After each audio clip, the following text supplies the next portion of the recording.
Good afternoon. Thank you for joining us today for this public meeting on open government.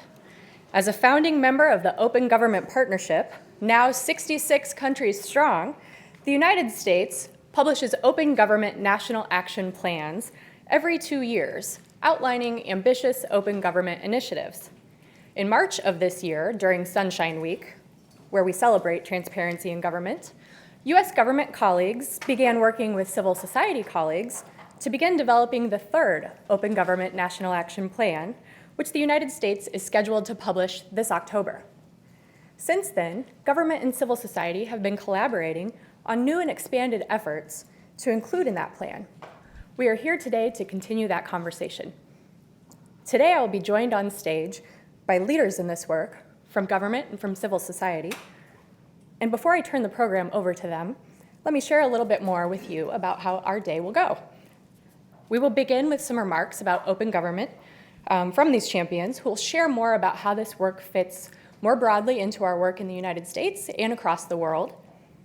And we'll hear more about the Open Government Partnership itself and the first and second U.S. National Action Plans on open government and about the process that's underway for building this third Open Government National Action Plan. This will set the stage for what we hope will be a robust discussion with all of you in the room and for those of you watching on the live stream. We hope you'll share your questions and comments and observations on Twitter using the hashtag USNAP, USNAP. And we look forward to hearing from all of you in the room and from those of you online as well. So we will have folks here reading your comments and sharing any observations you may wish to add if you're participating remotely. We come to you today from the McGowan Theater here at the National Archives in Washington, D.C. This agency has been a true leader in open government. And to start off our event, please help me and welcome the Archivist of the United States, AOTIS, David Ferriero.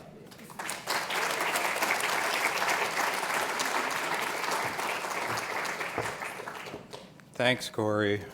We're all very proud of you here at the National Archives, and your detail on this initiative. So welcome to my house. It's great to have you here this afternoon with us.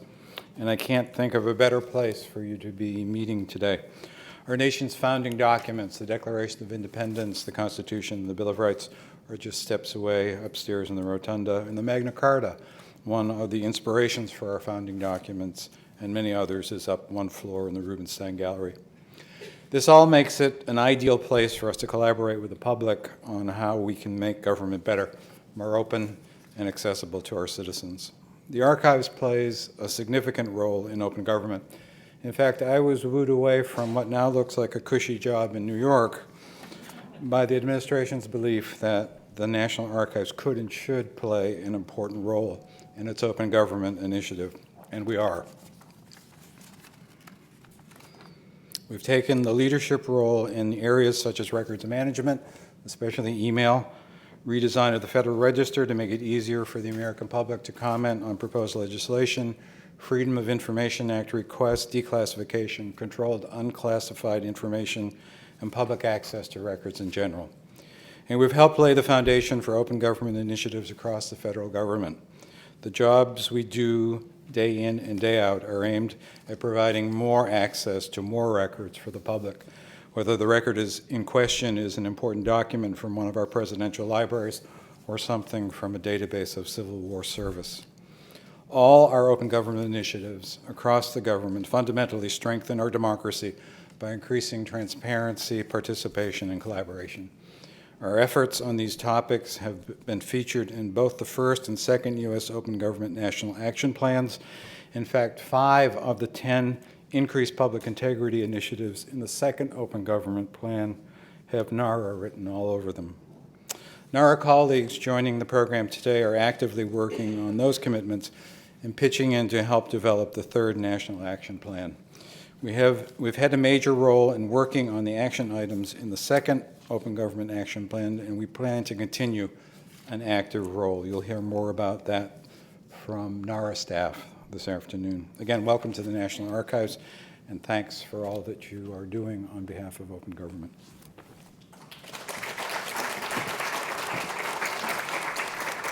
Thank you, David. Next, we would like to welcome Megan Smith, the U.S. Chief Technology Officer. Megan just joined government about a year ago, and since then she's been an incredible leader and supporter in open government efforts. Megan. Thanks, Corey. So I guess the first thing I'd love to know is who's here? Like, who is here from government?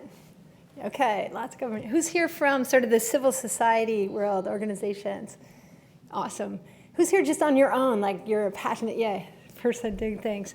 Has anyone here worked on, and I apologize to our live streamers because I can't see your hands, but I know you are out there. Who's worked on a national action plan before? Because we're coming on our third. Have people done that? Yeah, some of the people, great. We're looking forward to your insights there. What worked? What went really well? How did you characterize it? Is there more work to be done? Who's new to this national action plan work? Yeah, so many of the people, great. Well, welcome, and welcome again to our live streamers. One of the things that's so great, and it's amazing to be here, with David and with the Archives team, because this is such a great long tradition of our government.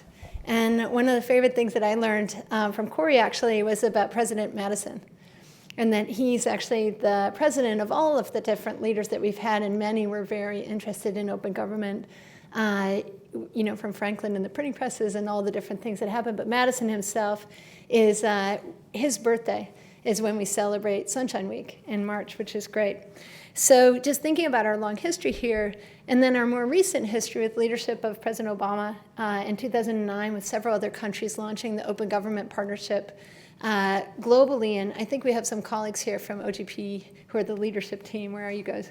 Yes, no, yes, okay, thank you. So come say hello to these people and thank them. The exciting news is we became 66 countries, yeah. So Cape Verde has joined us, which is great. And of course, just thousands now of civil society organizations around the world, and really millions of people who are just taking it upon ourselves and everybody to really get this work done. So congratulations.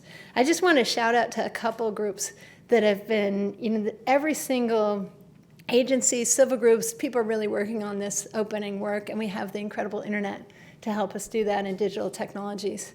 One of the groups, the Consumer Financial Protection Bureau, did an extraordinary job of getting a lot of the complaint data online. And what we learned and what we know from putting data into a shared space is the sunlighting of it causes us to do all kinds of extraordinary things. Once we see and once we can learn together. So whether it's bank data, credit card issues, et cetera, but helping American consumers and consumers around the world make smarter decisions, and helping the businesses see where the real issues were and find their way to provide better products. Our colleagues at Treasury really doing a lot of input work around reporting standards and spending data, just extraordinary sets of data. And I think it's around, we've released about 130,000, 140,000 data sets since the beginning of this presidency, which is great. And actually with Treasury, a couple weeks ago, we were here with them for a really fun open input process, which was in the rotunda, the announcement that the next $10 bill will add a woman. And so the hashtag, the new 10, is the open way that Treasury is soliciting all kinds of ideas for who should be on the money, and that the theme is democracy and freedom. So today we come together, and I think the way that I think that Corey and I were talking, and the way that everybody's hoping to think about this meeting right now is that it's more of a potluck. So what ideas do you have in your mind, that you would really like to see happen? What do you want to put your energy on? Where do you want to focus in and sort of raise your hand and say, my part of the National Action Plan, or our team's part, this group's going to come together, and this is what we really want to see accomplished. We're going to sign up to do that and make that happen. And as part of that, I think we can use, the hashtag USNAP, US National Action Plan, USNAP.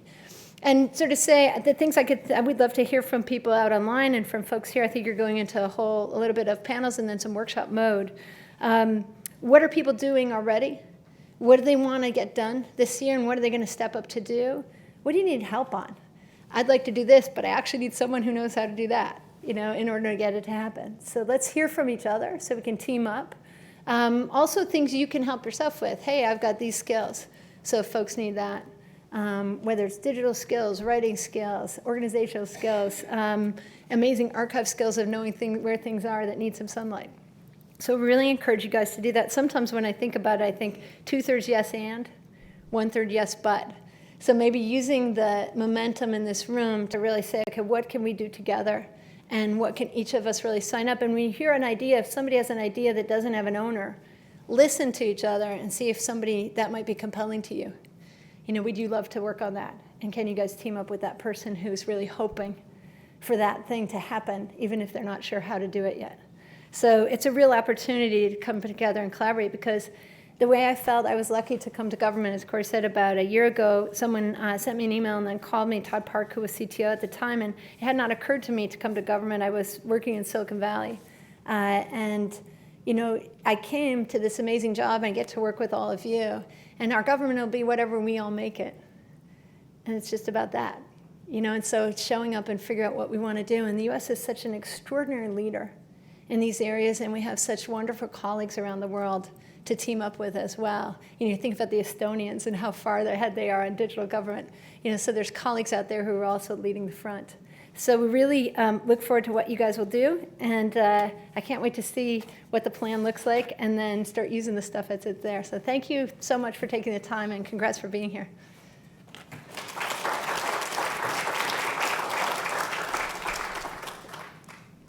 Thanks, Megan. Really appreciate that. And, you know, as Megan said, thank you for showing up. We're glad that you're here, and we're excited to be working together today and always on this work.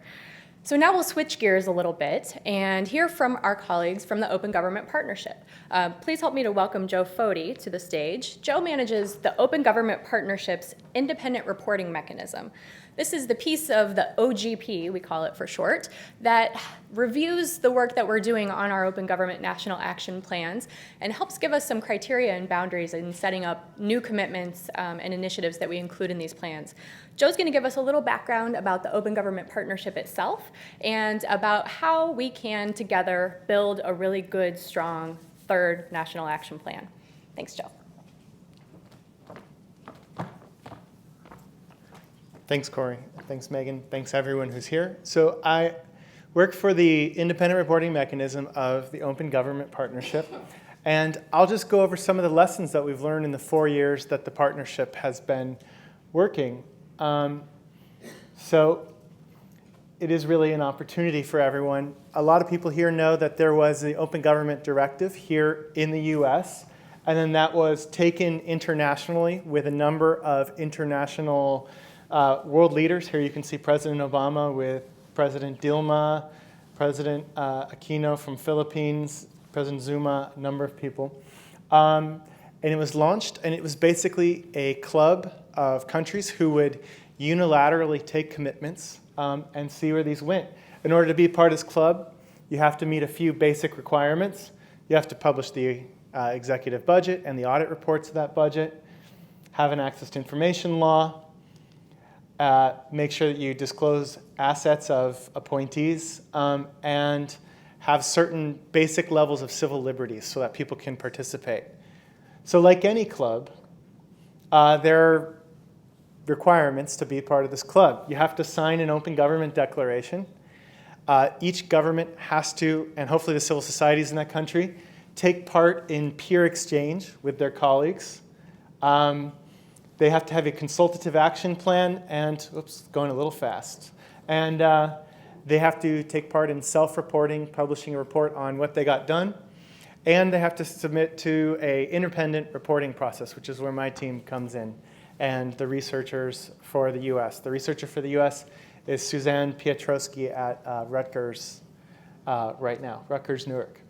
So, and our report will be out sometime next month for public comment. So, as we said, there are 66 countries in OGP. There are 107 action plans in now, if you can believe it. So a lot of countries have turned on the second action plan. US will soon be on its third. More than 2,000 commitments. 1,200 of those have been assessed for completion for how much have gotten done. And so we've learned some lessons from these. Out of those, roughly 24% met some basic criteria, which I'll talk about, which is they were clearly specific, progress was made on them, they very much were relevant to open government, so they got what you might call a star, meaning that they really moved the needle on open government. So not bad considering the big number, so it's 200 or something commitments. Here's some recent other country action plans, and you can just see the variety from these. So in Colombia, it's a country that has some history of democracy, but also obviously issues of working outside of the capital and some territorial issues. They actually really worked hard to get outside of the capital in Colombia. As you know, it's a very regional country. And they brought in the governor of Antioquia, who hopefully will be at our big summit. He's a real rock star, and one of their states is taking a lot of commitments under the action plan. And just as an interesting part, civil society groups who were not necessarily part of the open government movement got involved there. And in this case, it was the LGBT community. So it's just an interesting, we always love it when sectoral groups or groups of particular interest get involved. In France, again, another interesting sectoral commitment. You know, they're hosting the climate talks, the Paris COP. And so climate change is a big theme in their action plan. So what can open government do for climate change? So it's not just about what can we do to open government by itself, but how can it achieve other goals? Big stuff on public procurement, just like the United States, and some stuff on fixing my neighborhood. Another one that just came in last week, Liberia interestingly learned their first action plan was really focused on a lot of technology and technological solutions. But for anyone who's familiar with Liberia, high tech doesn't necessarily work in a place where you don't have reliable electricity a lot of the time. So they've changed their approach to be SMS, to be chalkboards, to take an open government approach that's low tech and mid tech, that's just much more appropriate and maybe less, much more fine-tuned to the national context. Whistleblower Protection Act and a lot of land mapping stuff there. Again, these are just some of the cool new ideas that are coming out in the last month of new action plans. So what does this mean for the US? This is the domestic and international linkages here. For people that are in this room, I really hope that we can take part in the big OGP in two directions. Both with the US being a lab as an exporter of ideas, but also hopefully as an importer of ideas too. So I think that, I'm hoping that lots of civil society groups will be able to come to our summit in Mexico City at the end of October. US Civil Society, while there have been members of US Civil Society, there haven't been as many as you guys are totally getting destroyed by Indonesia, for example, who will send 20, 30 people at a time. So hopefully more civil society can show up, and hopefully more implementation level public servants can come. So really taking part, and that's one of our big challenges as an organization, is not just how do we get the US on the steering committee and doing some demonstration effect, but how do we get a different level of civil servants and sector-based NGOs who are interested in open government to take part in OGP's working groups and summits and regional meetings. So next, what are the criteria? We've now assessed 57 national action plans, and 8 more reports will be coming out in the next few weeks. After looking at so many action plans, we've begun to learn that there are certain things that make for a good action plan. So let's start with the smash hit of the commitments. What's in the action plan before we talk about what makes it good? So the process. So I'll take an example from the second US National Action Plan, which, spoiler alert, got pretty good reviews by the independent reporting mechanism. So I don't know if anyone's here from Interior, but so this commitment, this is the text that's in the National Action Plan. Let's take away a lot of the connecting tissue and just get down to the specific language. There are really 6 milestones that were in it. So US EITI report, EITI compliance by 2016, geothermal and renewable energies, and disclosing payments, and timber revenues, and open data tools. What made this a good commitment? Well, first thing that made it good is it's specific. It had things in it that were clearly measurable, that were easily verifiable, and there wasn't that much argument about what was meant by them. So that's the basic level. Relevant, and this is somewhere where we have it's a bit more difficult. Sometimes people confuse open government with e-government, or they confuse it with just pure anti-corruption work. The question, the way you should test it is this disclosing new things to the public? Is it opening up processes that are there before? And so this is clearly disclosing new, important government-held information and creating participatory processes for the public. So it's clearly relevant to open government. Ambitious, and this is where this commitment is actually innovative. There's very few EITI countries who are looking at geothermal and renewable energy and timber revenues. So this is innovative. It's an area where the US is cutting an interesting path both for itself and on an international scale. And the last one is, of course, realized. So was it actually done? And there was a lot of progress on this commitment. Looks like it's proceeding ahead on schedule, so it's feasible and realistic. Okay, so wrap it up. That is what makes a good commitment, very broadly speaking, when we're thinking about that. So these 4 things are the tests that we've learned to apply to commitments. So let's talk about process here. So there's a few things. I think the US is not having a problem with being compliant with the basic requirements of OGP, but as the 4 years of OGP have gone on, we've learned that there's some things that make for good ongoing consultation in a country. And let me show you these. These are not requirements per se, but they're definitely where we want to be. Having a very clear lead office of who's in charge of the action plan, and we seem to have that under control here. Making sure that as much as possible, consultations are open invitations to all the public, that it's not select which civil society groups get to participate and which ones don't. So it's not managed participation. Regular meetings, making sure that they're predictable, that it's clear when they're going to happen, that they happen on a regular basis, they're not purely ad hoc. And this can be at the commitment level or at the full national level.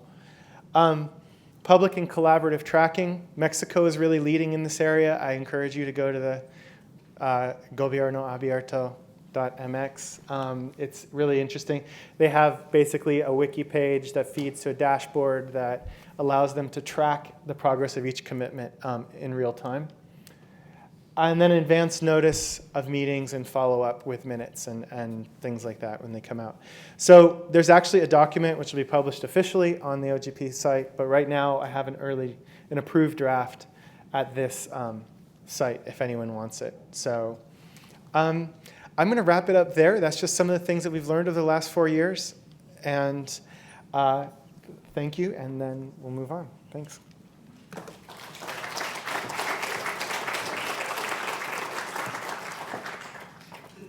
Thanks, Joe, and thanks to the Open Government Partnership for your leadership in this great work. It is not easy to wrangle 66 countries and all of the amazing civil society organizations within each, I would imagine, and you all do a wonderful job. Next up, we will hear from Corinne Graff, who is a colleague at the National Security Council. Corinne and her team work very closely with the Open Government Partnership on the global scale, and they are great leaders in this work in collaborating with countries across the world on open government. So Corinne will tell us a little bit more about that work. Thank you.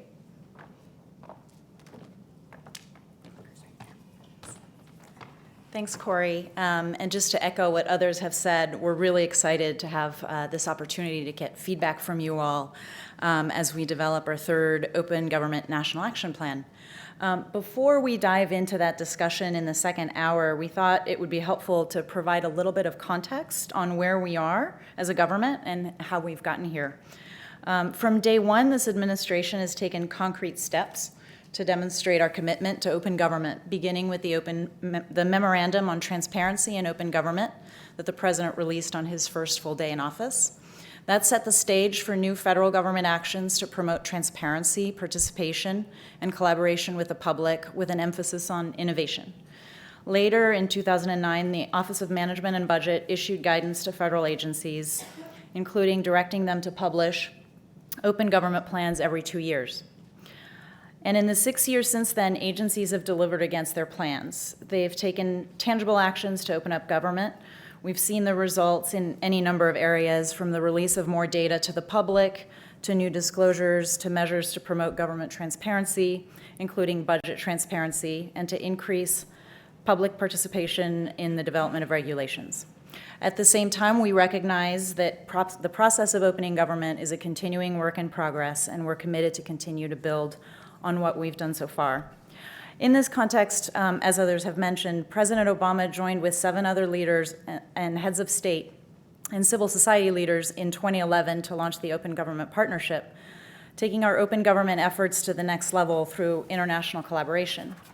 And in just over 3 years, as Joe described, and as a recent blog noted, OGP is growing up. As you heard from Joe, OGP has grown well beyond our expectations to 66 countries now, hundreds of civil society organizations, and 2,000 plus commitments to improve the lives of 2 billion people around the world. It has also become a unique and diverse platform, led this year by Mexico and South Africa, along with civil society leaders, where governments and civil society can come together to engage in candid and constructive dialogue. And as Joe just noted, we also see important connections between our domestic efforts and OGP as an international platform, so I wanted to come back to that at the end of this presentation. I wanted to speak a little bit also about where we are in terms of our national action plans. We're working on our third, and we've already released 2. Our first plan contained 26 commitments to increase public integrity, manage resources more effectively, and improve public services. That plan launched the We the People online petitions platform, for example, and included commitments to improving FOIA, increasing spending transparency, and expanding public participation in the regulatory process. And in late 2013, we released NAP 2.0, as we call it. We've already met many of those commitments and are on track to implementing the remaining by the end of 2015, as we've committed to do. Joe described the guidelines for the development of national action plans under OGP. And in terms of where we are in this process, we've recently released our first year self-assessment on the second national action plan, which looks at how far we've gotten in terms of implementation. And that's posted on whitehouse.gov. And we'll release a second assessment in 2016. Sorry, I will run through this. So here we are. Every 6 months, some of our colleagues in civil society join together to independently assess progress on our NAP commitments, and those progress reports are released and have been incredibly helpful to our progress. And as Joe also mentioned, the OGP's independent reporting mechanism also reviews our national action plans and progress on achieving the commitments in those NAPs. And we look forward to the release of the first IRM progress report on NAP 2.0 in the coming weeks. As far as stakeholder engagement in the development of our national action plans, there are a number of opportunities that we seek to provide for engagement with civil society in the development of our NAPs, and a number of channels, including live stream events like this one, as well as quarterly meetings where the U.S. government interagency working group comes together and meets with civil society. Our colleagues, Justin and Meredith, will be speaking and go into a little bit more detail about that and upcoming opportunities to engage in the development of NAP 3.0. But the bottom line is we're deeply committed to continue to seek input from outside groups and citizens like yourselves on open government plans and to continue to improve how we do that. Now, one point that I wanted to focus on, since I'm more focused on really our international engagement with OGP, is the connection between what we're doing on a national level and our engagement in OGP as an international platform. And there are several ways in which the U.S. Leads in OGP. First, we lead through White House and State Department diplomatic engagement with OGP and with its members. Since 2011, we served on the OGP Steering Committee, the body of government and civil society leaders that guides the institution. And just last year, the U.S. was reelected to another 3-year term. We regularly engage other governments at the highest levels to press for implementation of OpenGov and OGP commitments. Just last week, the President raised OGP during his trip to Africa, as some of you may have heard, underscoring the importance of open government reforms to sustainable development, to investor confidence, and to building the confidence of citizens in their government. The week before, during a visit to Washington by Nigerian President Buhari, the President also raised the importance of rooting out corruption and putting in place government reforms to prevent corruption from taking root. Second, another way that we lead is through what we're doing at the national level, and we leverage that, and that's incredibly important. But we also engage directly through what Joe described as the OGP peer exchange process, and we're working directly through that process with other countries and with civil society organizations from around the world to help other countries develop and implement their own national action plans. Over the course of 2014 and 2015, for example, we engaged with the governments of Sierra Leone, Romania, Slovakia, Montenegro, Bulgaria, and Mexico on their NAPs. Sierra Leone is an interesting one. They joined in late 2013, just after passing their Freedom of Information legislation. And since then, and building in part on our peer learning engagement with them, they've leveraged open government platforms to improve their response to the Ebola outbreak. Our own steps to become a candidate in the Extractive Industries Transparency Initiative have also enabled us to work with Mexico on their own commitment to implementing AITI. Third, we engage at the international level and try to benefit from the international working groups under OGP, including the Open Data Working Group as well as the Natural Resources Working Group, to solicit ideas on our own NAP and to share lessons learned with our peers.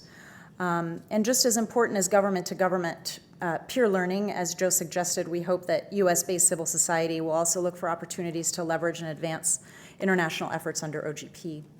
And fourth, to echo another point raised by Joe, our NAP commitments enable us to lead through the power of our example. Several OGP countries took notice of and are looking, for example, to use the public participation playbook. We actually learned just today that Brazil has just released their own.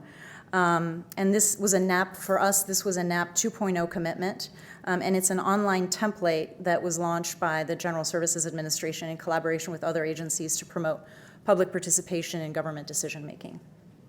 Other governments have also approached us about using We the People, and we'll continue to improve and seek public input on that. And finally, we'd like to work to better leverage our OGP commitments to support our international priorities across the board. For example, our OGP commitments could help us implement the UN Sustainable Development Goals, which are going to be discussed at a summit at the UN in September, or to advance our efforts to address climate change in the lead up to the World Climate Summit later this year. The bottom line is that as OGP continues to grow and global commitments to open government continue to expand and deepen, we're looking for ways to leverage the resources OGP has to offer to advance our own domestic agenda. With that, I know we've put a lot of ideas on the table, and we want to ensure there's enough time for the discussion, so I will end there.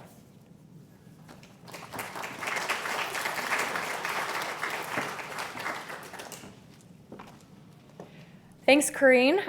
Really good to always take a step back and look at how this work fits in with our broader goals as the United States government and civil society and with the OGP and everything else. And now we turn to focusing on where we're going next. So as we've mentioned, we're here to discuss next steps in building the third Open Government National Action Plan.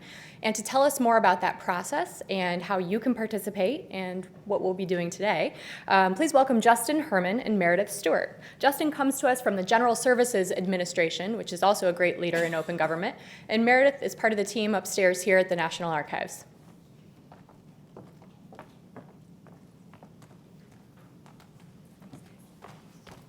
Thank you, Corey. We're going to spend a few minutes discussing the overall process to developing the third U.S. National Action Plan and how you can participate.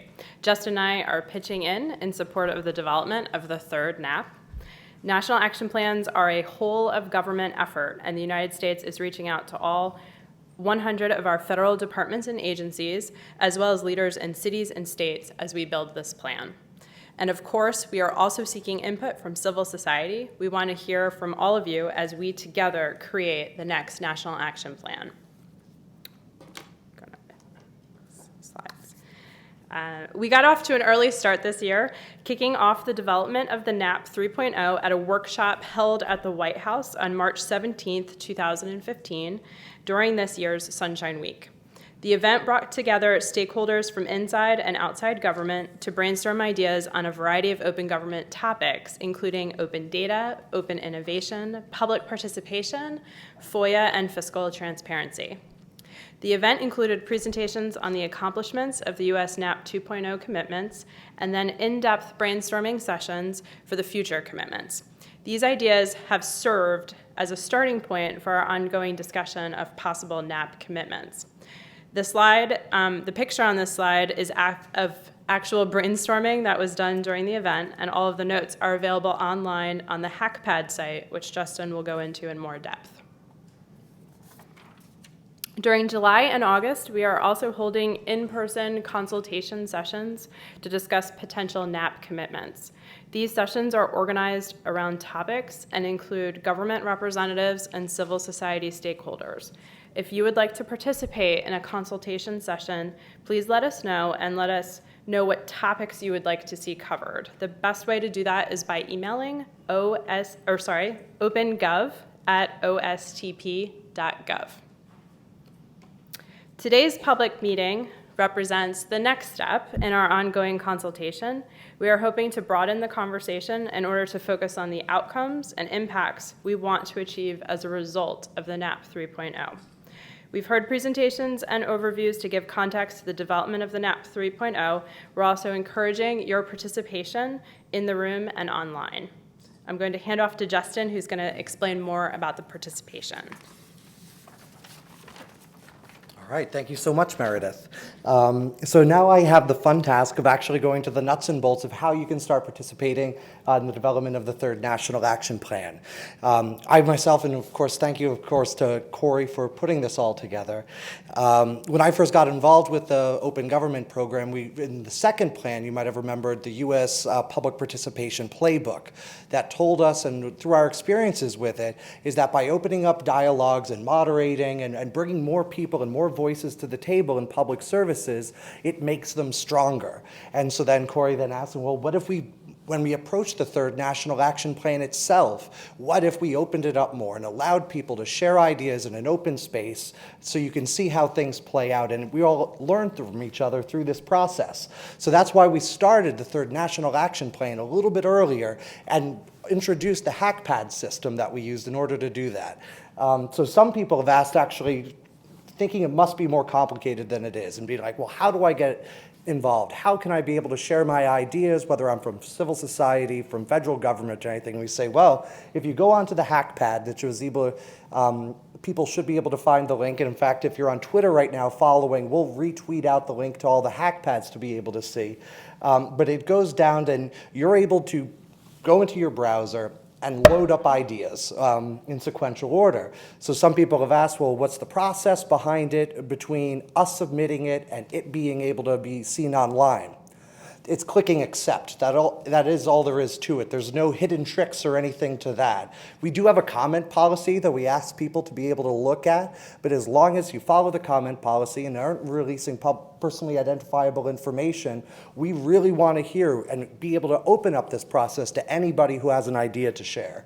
And here's an example, for instance, from the open data page, because the HackPads that we currently have up, which are shared documents you can add to, represent everything from open data, open innovation, FOIA, fiscal transparency, public participation and open policy making, classification modernization, whistleblowers, foreign intelligence surveillance, foreign assistance, natural resource transparency, records management, subnational efforts at the city and state level, and if I didn't mention something that you're quite passionate about and you think should be part of the National Action Plan, we have additional topics. And like I said, this was a new process that we tried, but it has worked, and we've had dozens upon dozens of people loading up ideas. In fact, we get them on the weekends sometimes. And as Daniel Schumann, who's one person from civil society, if he didn't see his questions or his ideas popping up, shoot us out an email. We're going to try to get back to you that day to make sure that your stuff is loaded up in there. And so what we have is we've been doing this now for the last month, and like I said, I've been very pleased with not just the number of ideas, but the quality of the ideas and what have been submitted. Because when you have something, public participation to develop things like this, people are able to see, well, this is what other groups, this is what other people are thinking, not just how can I bring something fresh to the table, but how can I build upon other people's ideas. In fact, when we went to federal agencies, we challenged them, take an idea from civil society, take an idea that came from the public, don't just create your own, build upon it, and make these commitments partnerships in the truest sense. So it's not just the National Action Plan that talks about public participation, but that public participation is in the DNA of the National Action Plan itself. So what is this all going to be coming to? So next up, of course, will be the Open Government Partnership Global Summit in Mexico coming up. And it is from October 27th, 28th, 29th, and that is when we will be presenting the new third National Action Plan for Open Government. But in the meantime, today, in fact, during this meeting, we've been approving new ideas on the HackPad. Go to it, share. If you have a question or you're wondering if it's appropriate, err on the side of sharing. Because like I said, it gives us more to be able to work with. So in the coming months, we can refine it and truly have the best national action plan that all of us deserve. Thank you.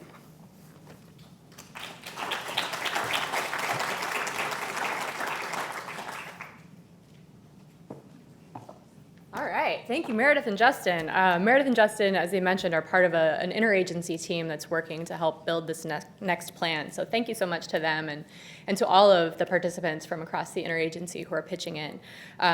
One piece before we move on, Justin just mentioned the upcoming Open Government Partnership Global Summit, and I think Joe Foti from OGP issued a challenge by suggesting that we are getting blown out of the water by other countries who bring large delegations, including large amounts of civil society. So, challenge to those of you in the room and watching on the live stream, join us in Mexico City. If you care about open government and want to discuss these issues with your peers for 3 days in Mexico City, Mexico in late October, we'd love to have you. So please let us know. Next, we'll hear from Abby Paulson, who's a colleague in civil society and who has worked really hard for an organization called openthegovernment.org. Openthegovernment.org is an umbrella organization made up of dozens, 100 or more, civil society groups out there in the world, each with their own distinct missions. And Open the Government brings them together to focus on how they can together encourage more transparency and accountability with the United States government. So Abby is going to share some priorities that community has for the next U.S. National Action Plan. Civil society actually puts out a model National Action Plan, and so she'll share some highlights from that. And before I turn it over to Abby, let me say a special thank you to her. We are sorry that the open government community will be soon losing Abby as she goes off to graduate school in London. We wish her well, and we're glad to have her for a few more weeks. So thank you, Abby.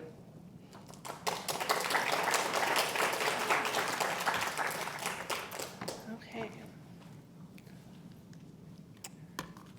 Hi, can everyone hear? I'm a little tall. Okay.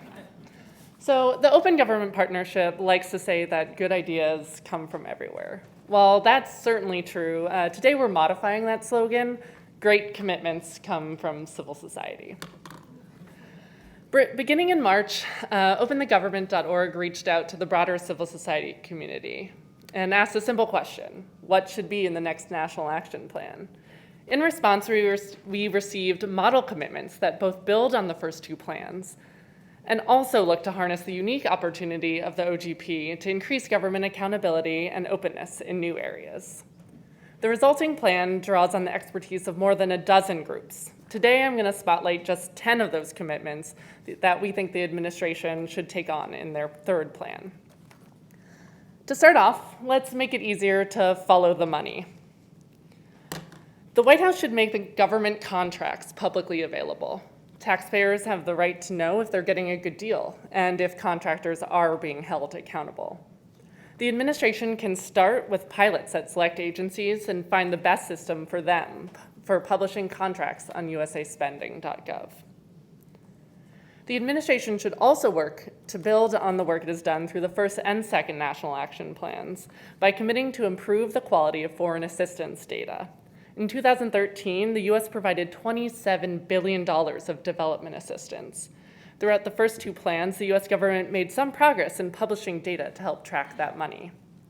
Even so, the public needs more timely and comprehensive data down to the project level. To get there, agencies should develop costed management plans to detail what information they plan to collect and the resources they need to get there. The first and second national action plans also included commitments about increasing transparency about beneficial ownership. In the third plan, the administration must take a leap rather than small steps. And the government should commit to collect and publish beneficial ownership information for all companies, LLCs, and partnerships upon formation.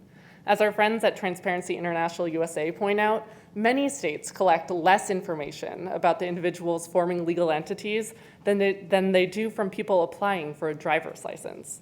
The next plan should make that change. The government also has a responsibility to open up about its spending in the national security arena.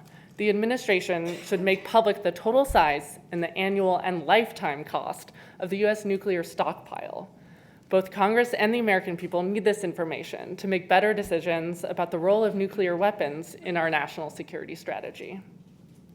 Now, opening up for accountability's sake can be nerve-wracking for governments. That brings us to our next bunch of commitments, in which civil society has detailed concrete steps for tackling the tough issues. It may seem a little counterintuitive, but open government and privacy go hand in hand. The administration should commit to increased transparency about the government's use of the public's private information. The White House could direct federal agencies to release memorandums of understanding about agencies' use, disclosure, and sharing of Americans' personal information. It is also far past time for the U.S. government to declassify information about targeted killing and detainee treatment. The United States drone program has been common knowledge for years, and the administration has released information about individual strikes slowly and inconsistently. The White House should release information detailing the legal authorities governing the targeted killing program. Classification of evidence to conceal violations of law is unacceptable and is still happening with regard to detainee treatment. The administration should work to remedy this while it still can, starting with the release of the Senate Select Committee on Intelligence's full report on torture and the Panetta review of that information. Now, the government's interpretation of the law isn't just hidden from public view when it comes to drones. Secret law shuts the public out of the debate on government authority in many areas.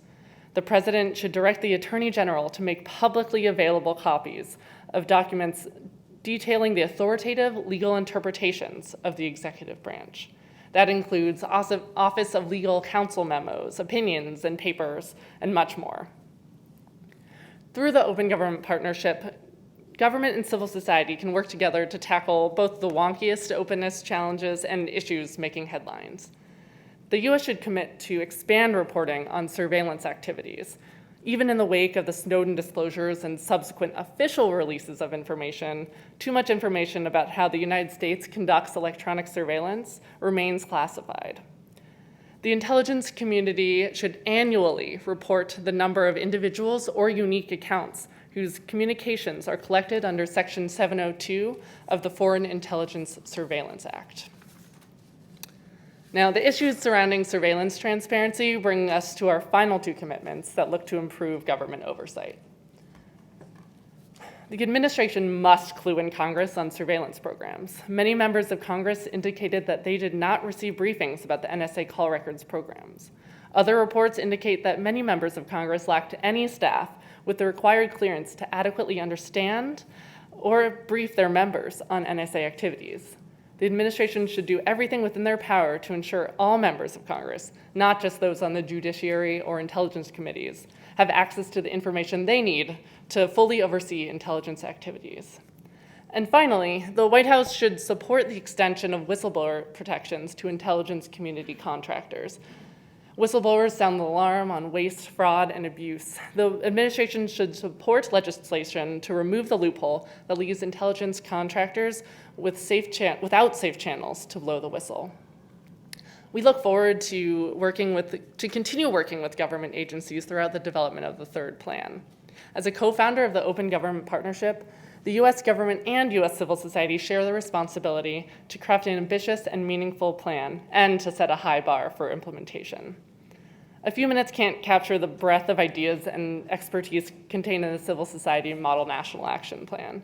You can find the full plan online at www.openthegovernment.org and follow us on Twitter for updates at OpenTheGov. Many thanks to Corey Zarek for having us here today and the dedicated White House staff for putting this event together today. Thank you.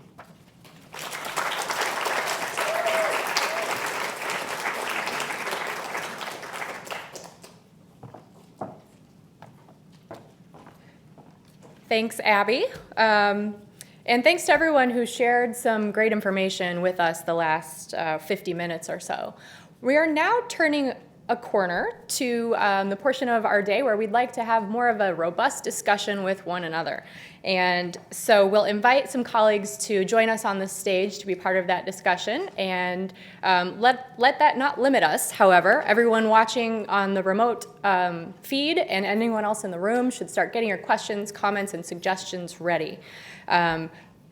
Please note on the screen, we're asking you to tweet us at OpenGov using the hashtag USNAP, USNAP.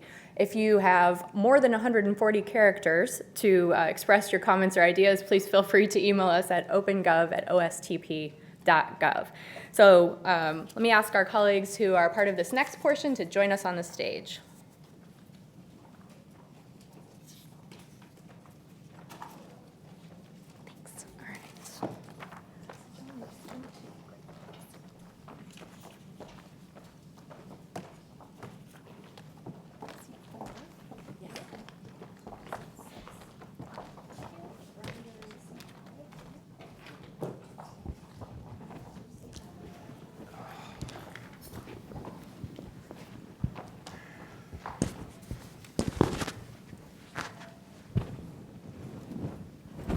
Great, thanks. Today's discussion will be moderated by a colleague, Mary Beth Goodman, who's coming in right now. So we'll give her a minute to get situated and settled. And let me introduce the rest of the folks on the stage. So from your right, if you are watching from the audience online or in the room, please welcome Sean Vitka, who is the Federal Policy Manager for the Sunlight Foundation, a very active civil society organization. And Sunlight has been a real champion of open government and the Open Government Partnership, so we thank Sean for being here with us today. Next to Sean is Ryan Pinchadsuram. Ryan is the U.S. Deputy Chief Technology Officer, and he's a champion of digital government and bringing the right people into government to help us deliver more open and transparent services for the public. So thanks, Ryan. Next to Ryan is Danielle Bryan. Danielle is the Executive Director for the Project on Government Oversight, POGO. Danielle has been working in the open government space for a number of years and is really active in a lot of the issues that are covered in our Open Government National Action Plans. She's incredibly knowledgeable, and we look forward to her insight and input today. Next to Danielle is Alex Joel. Alex is the Director of the Office of Civil Liberties and Privacy within the Office of the Director of National Intelligence, or ODNI, as a lot of us in government call it. Next to Alex is John Fitzpatrick. John's the Director of the Information Security Oversight Office here at the National Archives. Both John and Alex have been incredibly helpful in our open government work from within the government. And then finally, let's welcome Mary Beth Goodman to help lead this discussion. Mary Beth was recently named the Senior Director for Development and Democracy with the National Security Council. Mary Beth has been a crucial piece of all three Open Government National Action Plans. She may be one of the only people in this room who has been with it since the very beginning. So Mary Beth is incredibly knowledgeable and passionate about this work, and we thank her for joining us today. So as Megan said, we're here to build a potluck plan, so let's think of it as that, and let's spend the rest of our time together discussing your comments, suggestions, and ideas for this next plan, and tell us not only what should be included in the plan, but how you can help. So Mary Beth and team, we'll leave it to you. Thank you. Super. I'm really excited to be here. I know many of you from different connotations, and as Corey said, I have been part of the development of the NAPs the past couple times, have some of the scars to show for it. It has been an iterative process every single time, and we're expecting nothing less than that. This particular drafting session, if anything, we're expecting more input and more lively debate because we have launched different platforms to get your input. So whether it's the HackPad and all these other efforts, we really do want to receive the input from you.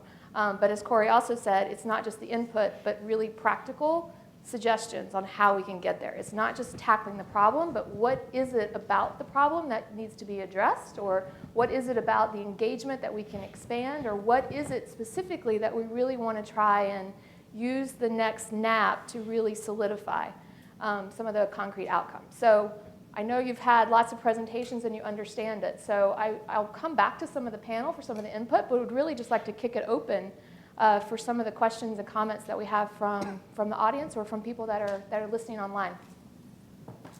Let me offer one piece of logistical advice and support for those who are participating. We have 2 mics on either side of the room. Please just walk right on up, and Mary Beth will give you a nod when it's your turn to speak. If you are participating remotely, again, share your comments, thoughts, and ideas using the hashtag USNAP. Tweet us at OpenGov, and or email us at opengov@ostp.gov. Meredith and Justin are standing by, and we'll be periodically sharing comments and updates. So Mary Beth, just give them a nod when you're ready to hear. Thanks, everyone.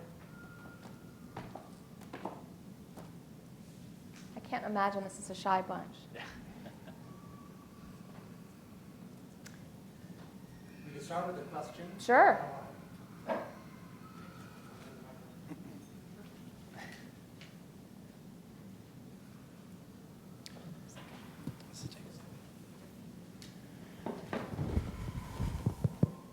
All right, excellent. So Jana Morgan asks, question for Danielle. How would SEC completing Section 1504 aid in strong implementation of US EITI commitment? I know what you're saying.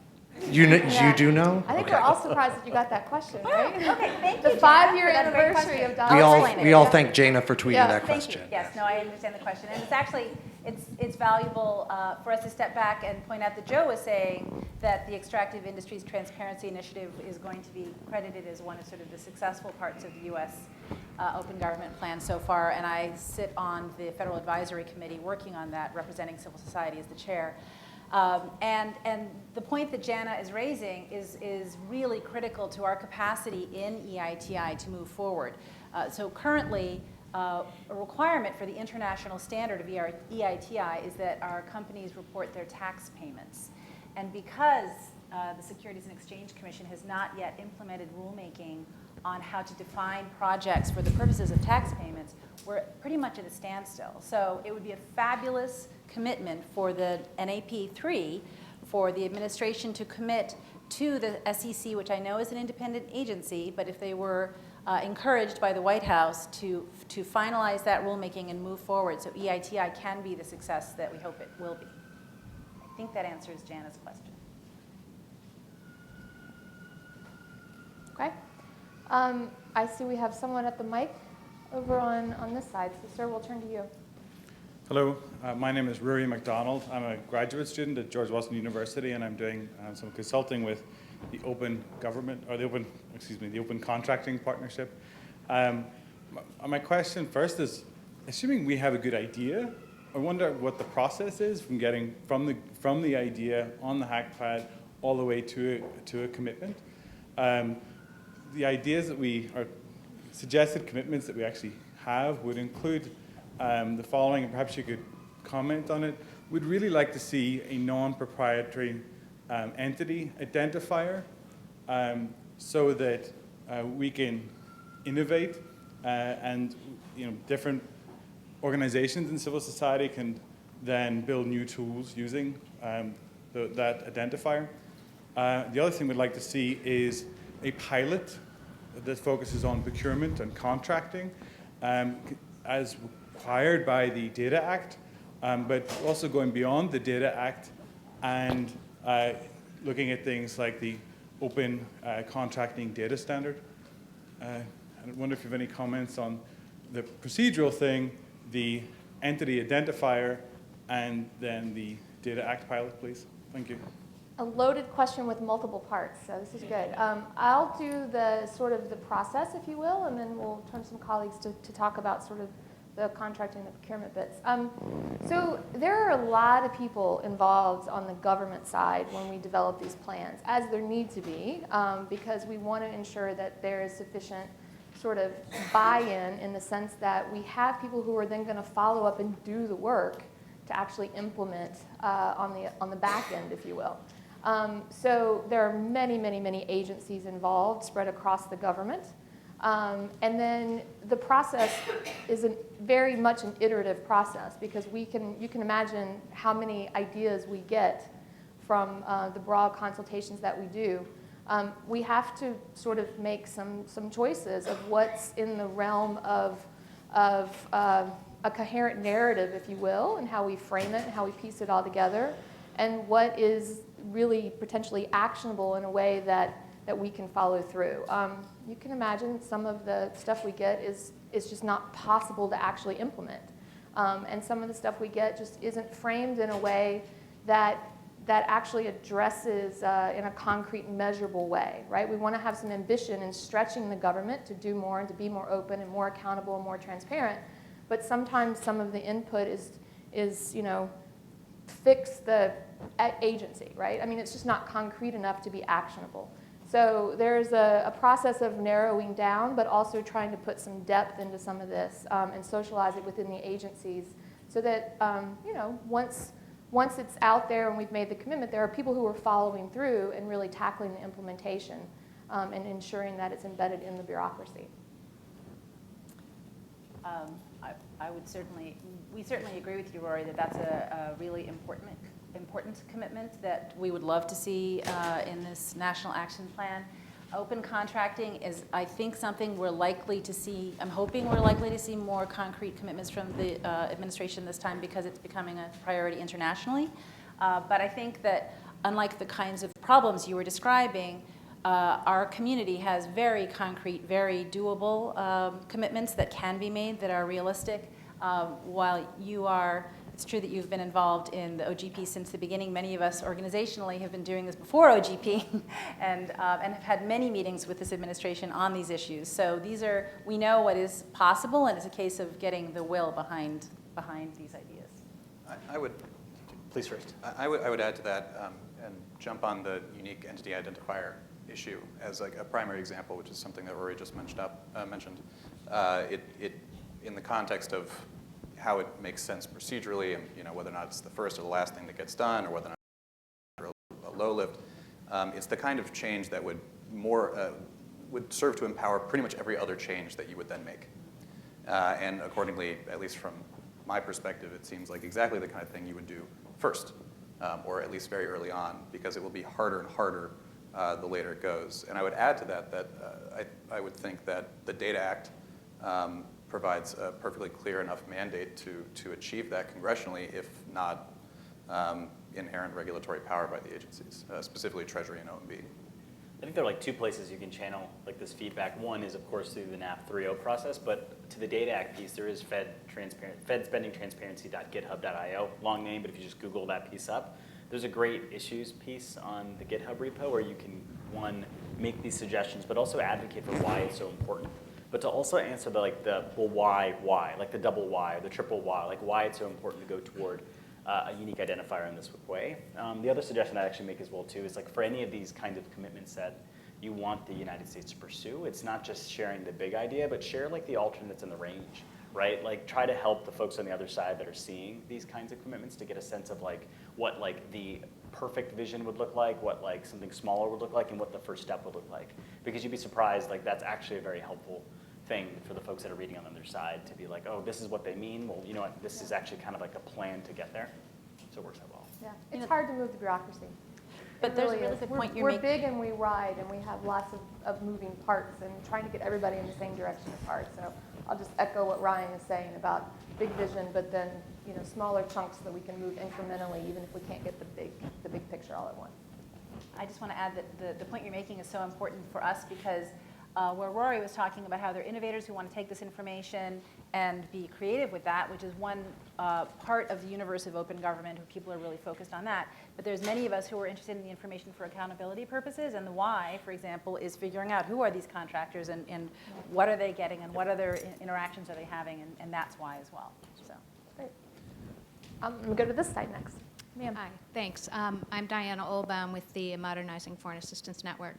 First, thank you for doing this and for holding this and for soliciting our views. My question is for Mary Beth. I'm wondering whether you are planning to release the draft text of the U.S. NAP at some time before it gets rolled out in Mexico, and if so, when, and whether it'll be done formally or informally. Thank you. Sure, and it's a great question. And I don't know that we have solidified the final process yet, but the sort of initial thinking is that we are going to continue to do some of these consultations, and this is going to be a very iterative process, and that we are working towards having at least sort of a very solid understanding of what's in it, even if we physically can't give you the actual paper yet. As you can imagine, there are lots of lawyers involved, and sometimes the process takes a bit longer than we would like, just getting all the clearances and all the bells and whistles lined up before we can do like a big public release, especially when it comes from the White House. So we intend to be as transparent as possible and to at least have you sort of understand what the commitments are, even if we can't physically give you the actual piece of paper with the label NAP3 on the top. We'll do our best. Ma'am. Hello. So I'm Rebecca, Data.gov OMB. This is a great panel, so I'm interested to hear from each panelist. What do you think the most successful implementation of a past commitment has been? Because commitments are great, but like how well they're implemented is really interesting to me, and like a model for that like would really inform what we want to see in the next plan, and or what your particular issue area that you really want to see in this version of the NAP is. That's actually a great question. Want to start at the end and work our way down? Yeah, sure. So maybe this is too broad. I mean, the open data efforts, I think, are the crown jewel, for sure, for the National Action Plan. We see it, spread out through a variety of agency-specific actions. There are a lot of other tremendous efforts that are included in, the NAP2, but I think the open data efforts are individually superior. When it comes to a why, which I don't think Rebecca quite asked, but I think is important, I think it's actually a personnel issue, and it's worth highlighting. It's the, Ryan was talking about how you can go on GitHub and you can, make comments about the Data Act and how it's being implemented or any number of other approaches. Am I fading out? I don't know if I'm fading out, but and the fact that you can actually get people to just respond. I mean, people who are literally going to be on the front line of making these policies, that makes a huge difference. And if you compare that to how things have been implemented for the other goals, there's a huge jump. As for something that I'd like to see in the third National Action Plan, and for me, it would probably be more substantive and more concrete surveillance-based reforms. I have a lot of reasons for that, but I think the most relevant one here is that when you have such a high-profile transparency failure, you alienate everyone from everything the government does. Because the public does not look at the government as a group of individual actors where there are good actors, not so good actors, 40 agencies, whatever it is. If they feel like the government's not listening to them or is being surreptitious in one way or another, they are going to distance themselves from all parts of the process. And so by catching that lower threshold, I think we can improve engagement across the board and accordingly make National Action Plans much more effective and certainly much more public-oriented. I'd echo Sean's emphasis on open data, but I'll pick a different one. One of my favorite commitments in the NAP have always been the We the People ones. If you've seen the evolution of it from 1.0 to 2.0 to what it could be in 3.0 has always been kind of exciting, right? The first NAP 1.0 talked about it as being this idea. 2.0 really emphasized it having an API.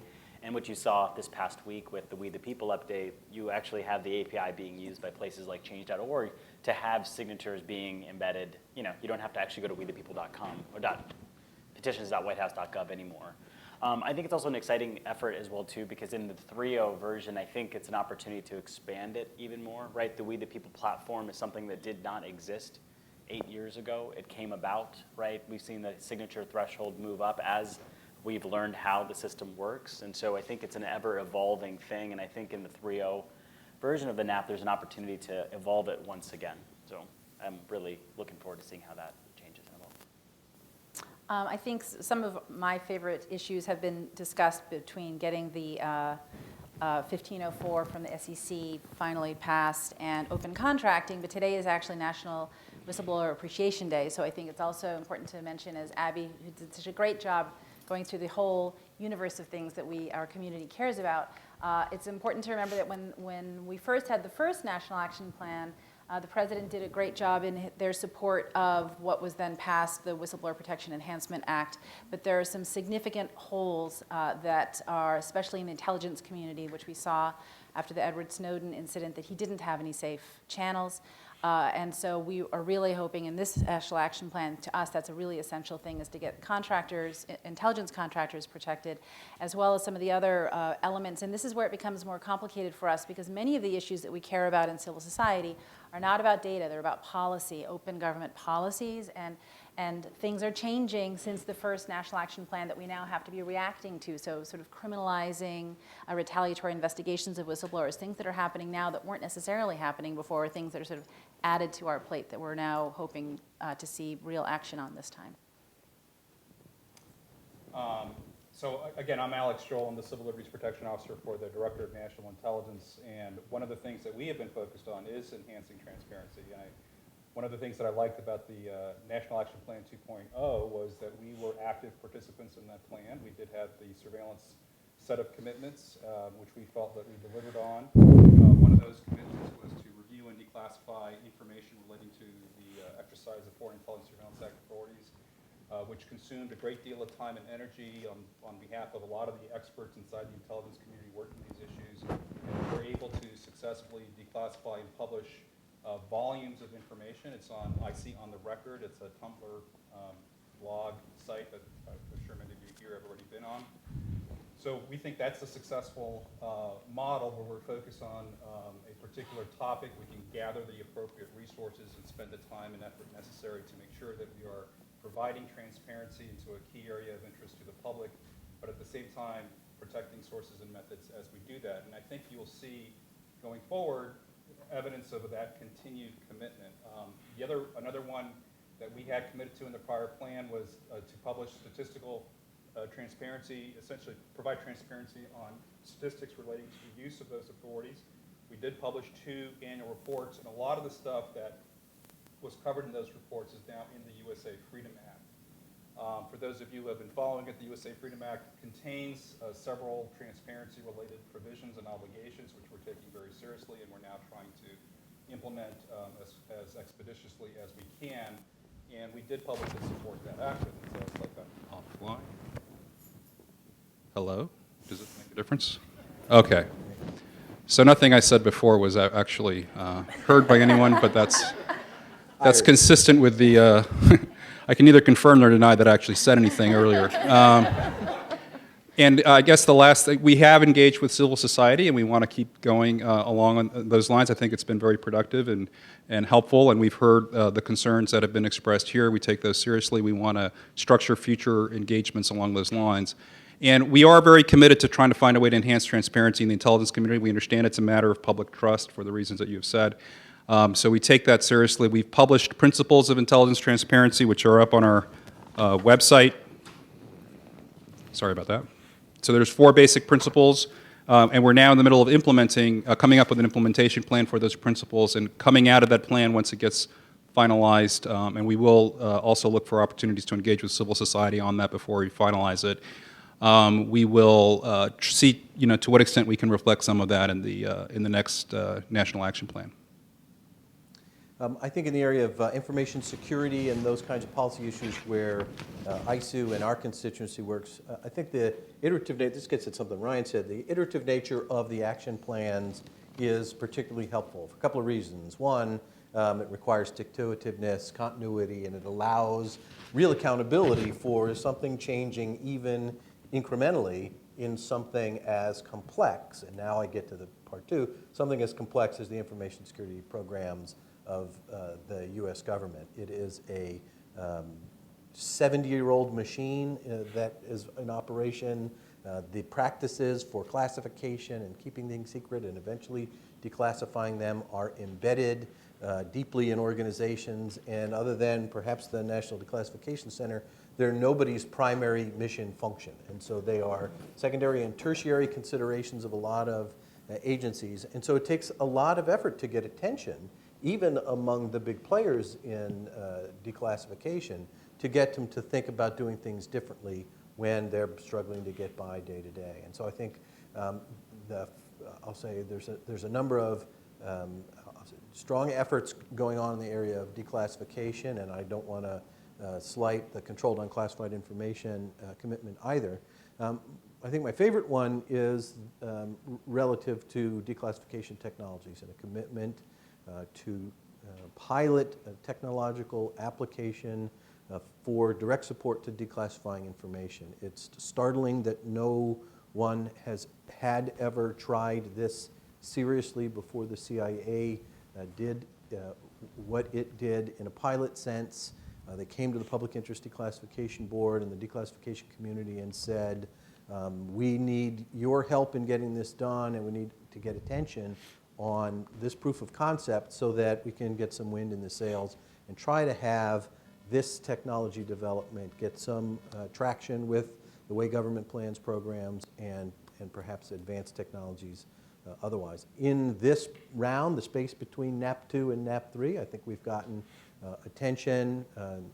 Certainly Corey has been, and the Open Government Program at large has been a terrific partner in getting us the attention of the ordinary parts of government that look at program planning and how you initiate and how you can put that in the priority. So we've made some progress on that particular pilot, but I think its demonstration for what potential there is especially good. I'll agree with what's been said, and I can't say I really have a favorite commitment. They're all great. They wouldn't be in the plans if they weren't. But I think what I appreciate the most about OGP is the fact that it creates a platform for the engagement with civil society and for the engagement for governments to come together and have this holistic conversation about how we do a collective job of opening up the government a bit more. I mean, it sometimes gets lost, I think, when you're really focused on lobbying about one specific commitment that your group is passionate about, to sort of take a step back and realize that this is kind of a remarkable moment that you have all of us coming together and having a debate around some of these issues. I mean, we may not be able to solve everything in the NAP, but having this debate that's ongoing and this constant push to kind of do more and more is a remarkable achievement in and of itself. Having said that, there's always going to be more that we're going to want to push out and do. But the space that OGP has created in terms of the platform to facilitate government engagement with each other, frankly, but also with civil society has just been remarkable. And it's one thing to say that sitting in the United States where we have a very robust civil society and a pretty active collaborative process to begin with, but when you think about the magnitude of what OGP is globally and the fact that you have all these governments for the first time sitting down to have real conversations with their civil society as equal partners, and where you have for the first time a lot of governments learning what it means to have sort of an interagency process, which is Washington jargon, right? But to really see what that means in practice when you have the Sierra Leone presidency's office in the midst of an Ebola crisis still trying to bring government entities together to think about what's going to be in their NAP, to do that forward thinking of how it's not just about the immediate crisis, but how we're really going to try and transform government so that it's more responsive to the people. That's a really remarkable achievement for OGP to have accomplished in just a few short years. So I would just sort of answer it that way. Why don't we take one question from online, and then we'll go back to the sides, if that works. And if I just surprised you with that, we can come back to you next. Okay. I think I'm due on this side next. Hi, my name is Purajit Gautam, and I work at IdeaScale.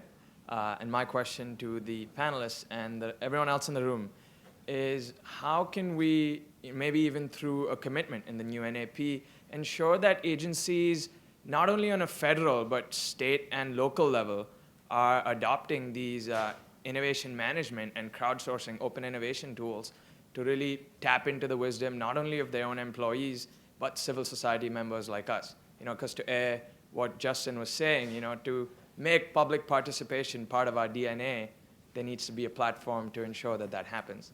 So how do you guys recommend that, that could be something that's ensured that is going to happen? It's hard to ensure that can happen, I will say. But urge for it to happen. Sure. But I think that's one of the debates that's now ongoing within the OGP community in terms of the countries, because there's a clear recognition that local governments are the ones that most serve citizens. That's true across the world. And so how do you take some of the commitments and the effort that's been launched sort of at a federal level and bring it down to that subnational level and even the city level at a certain aspect? And so that's an open conversation that's going on. We've seen several mayors start the cities work. Open cities is a sort of a movement now. With all the projections that more people are moving to cities and that they're going to have these mega cities, we really do have to think about how we strengthen governance and strengthen the participation of citizens at that sort of micro level, if you will. And it's absolutely an open debate that's going on. There's obviously some structural issues because we need to have some framework for the engagement, and to have 1,000 cities suddenly decide they want to join OGP or something would be a bit not unmanageable. But to take some of the principles that we have, certainly about the process of engaging civil society, it's very much an ongoing conversation. And we'll see how Mexico sort of shapes up with some of their summit planning. But I know this is on the radar and something we're very much trying to think through right now. Thank you. One thing I'd add as well too is because it's scaling some of the platforms is going to be important, right? Like you have crowdsourcing platforms like IdeaScale and others. For it to spread, like more than just it being in the NAP, I think it's important to have like those successes and those stories to be able to share, because then you'll see the communities adopt it. I think a great analogy in a lot of ways is the open data movement, right, around data.gov, and how those platforms have spread from the federal level to state and local governments. There's a lot of folks here I can see from the data.gov team that done an incredible amount of work making it a successful way within the agencies, right? It's a federated approach. Data.gov crawls and scrapes, but Data.gov doesn't stop there. It actually goes a little bit deeper, and I think one of the big successes is they've pushed a lot of their stuff open source. They've also made it really easy to adopt, and so I think one part is, of course, there's commitments in the plan, but on the technology side, making it so easy for any city, any group, any organization to adopt it is pretty powerful as well, too. I think we're going to go to our online question. Excellent. Yes, we have a question from email, but first would also like to give a shout out to Jason Summers, who while we've been talking, he's been adding ideas to the HackPad. We've been approving them. Jason, thank the you. process has worked, so thank you very much, Jason Summers, wherever you are. But now we have a question from Gary Bass, and he's the Executive Director of the Bauman Foundation. It says, thank you for this very open process going into the third National Action Plan. One criticism of the past two plans is less about the topics that were chosen as priorities, but more about the metrics for success. Too often the tasks were, one, already accomplished or nearly accomplished. How can we make sure that this third National Action Plan really does push the government in new directions? That was part one. Hold on. That's why you chose email. Second, there has been growing disenchantment with the government. My hope is that this third plan will help reduce the disenchantment. One area that concerns the public, which shows up in numerous polls, is that the deck is stacked against them, that wealthy people and corporations are shaping the direction of government. Wouldn't this next plan be a good vehicle for improving disclosure of money in politics and revolving door issues? And what specific ideas do you have to move us closer to this task? Pretty sneaky to say I have a question and then ask two. Gary Bass. Yes, it was Gary. I'm surprised Gary didn't have a part 3, actually. But he is pointing to, I think, what we are hoping we're not going to see in National Action Plan 3, which is the first two. Well, the first National Action Plan, frankly, was mostly, as Gary referred to, acknowledging things that were already underway, which, okay, I'm not going to blame the government. It was its first National Action Plan. It was gathering the good ideas that were underway. The second National Action Plan, I would say, was in some ways weaker and And the point that Joe made about the specific commitments is what was really lacking in a lot of the promises in NAP2, in that it was easy to say, yes, they've met those commitments because the commitments were pretty vague, and you can say they're sort of moving in those directions. And so I think what we really have to see, I know for civil society to be happy, we need to see really concrete changes in the commitments in National Action Plan 3. I'll throw out a specific example that kind of merges the open data with the money in politics, which for Sunlight has been an issue for a long time, which is our political ad file databases. So the FCC maintains these online. We've been fighting for a decade to bring television broadcaster political files online, which is now the case, and now there's an NPRM out about cable and satellite and radio broadcasters. It's important data. You can't find it anywhere else until the broadcasting rule went through and was implemented, and until the other three are brought into line. The only place to find these files were in actual filing cabinets in broadcasting stations. So that's over 2,000 TV broadcasters across the country. I think there are about 9,000 radio broadcasters. It's not doable. It's not plausible. We are getting them online. The FCC has done that, and we're certainly happy they're moving forward there. But the way that they collect the data is through like scanned formats, if you will. So they don't collect it in a standardized format. And therefore do not publish in a standardized format. And that to us is just a colossal missed opportunity, perhaps is the best way to put it, because I mean, at Sunlight, we actually developed a prototype form for the FCC to use, and it's open source. So it was just like, take this and use this and adopt this. And in terms of concrete steps, so I think that kind of addresses where Gary was trying to direct us.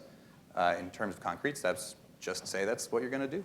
You're going to make political ad file databases accessible, and you're going to do it before the 2016 elections.